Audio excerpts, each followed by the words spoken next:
5 yıllık Кырыш ясага. Украина хавсызлык хызметі Русия журналисты Девлет Хабер агентлигінің Хадимы Захар Виноградовны мемлекетке кірсетмеді.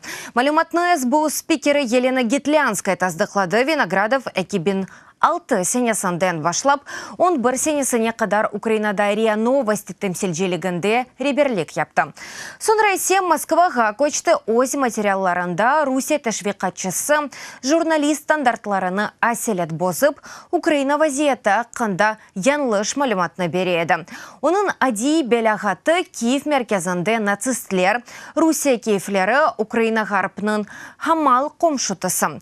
СБУда қайд етілгені кебі Украина кірішінің ясақ етілмесі ақында қарар милли хавсызлықның темин етілмесі мақсадынан алынды.